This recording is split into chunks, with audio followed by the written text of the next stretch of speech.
ನಮಸ್ಕಾರ. ನಿಮ್ಮ ರಾಶಿಗೆ ಅನುಗುಣವಾಗಿ ಈ ದಿನದ ನಿಮ್ಮ ಭವಿಷ್ಯ ಹೇಗಿದೆ ಎಂದು ತಿಳಿಯೋಣ. ನೀವು ಇನ್ನೂ ನಮ್ಮ ಯೂಟ್ಯೂಬ್ ಚಾನೆಲ್ ಅನ್ನು ಸಬ್ಸ್ಕ್ರೈಬ್ ಮಾಡಿಕೊಳ್ಳಲಿಲ್ಲ ಎಂದರೆ ಈಗಲೇ ಕೆಳಗೆ ಕಾಣುತ್ತಿರುವ ಕೆಂಪು ಸಬ್ಸ್ಕ್ರೈಬ್ ಬಟನ್ ಅನ್ನು ಒತ್ತಿ. ಮೀನ ರಾಶಿ ಭವಿಷ್ಯ.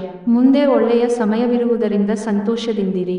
ನಿಮ್ಮ ಜೀವನ ಸಂಗಾತಿಯೊಂದಿಗೆ ಹಣದ ಯಾವುದೇ ವಿಷಯದ ಬಗ್ಗೆ ಇಂದು ನಿಮ್ಮ ಜಗಳವಾಗಬಹುದು. ಆದಾಗ್ಯೂ ನೀವು ನಿಮ್ಮ ಶಾಂತ ಸ್ವಭಾವದಿಂದ ಎಲ್ಲವನ್ನೂ ಸರಿಗೊಳಿಸಬಹುದು. ಅತಿಥಿಗಳು ಸಂಘವನ್ನು ಆನಂದಿಸಲು ಒಂದು ಅದ್ಭುತ ದಿನ.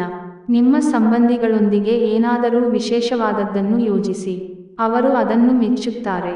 ಒಂದು ಉತ್ತಮ ಸಂವಹನ ಅಥವಾ ನಿಮ್ಮ ಪ್ರೀತಿಪಾತ್ರರಿಂದ ಅಥವಾ ಸಂಗಾತಿಯಿಂದ ಬರುವ ಸಂದೇಶ ಇಂದು ನಿಮ್ಮ ಸ್ಥೈರ್ಯವನ್ನು ಹೆಚ್ಚಿಸುತ್ತದೆ. ನೀವು ಇಂದು ಪಡೆದ ಹೆಚ್ಚುವರಿ ಜ್ಞಾನವು ಸಮಕಾಲೀನರೊಂದಿಗೆ ವ್ಯವಹರಿಸುವಾಗ ನಿಮಗೆ ಸಹಾಯ ಮಾಡುತ್ತದೆ. ಜೀವನದಲ್ಲಿ ನಡೆಯುತ್ತಿರುವ ಅಡಚಣೆಗಳ ನಡುವೆ ಇಂದು ನಿಮಗಾಗಿ ಸಮಯ ಸಿಗುತ್ತದೆ ಮತ್ತು ನಿಮ್ಮ ನೆಚ್ಚಿನ ಕೆಲಸಗಳನ್ನು ಮಾಡಲು ನಿಮಗೆ ಸಾಧ್ಯವಾಗುತ್ತದೆ. ಮದುವೆ ಮೊದಲೆಂದೂ ಇಂದಿಗಿಂತ ಹೆಚ್ಚು ಅದ್ಭುತವಾಗಿರಲಿಲ್ಲ.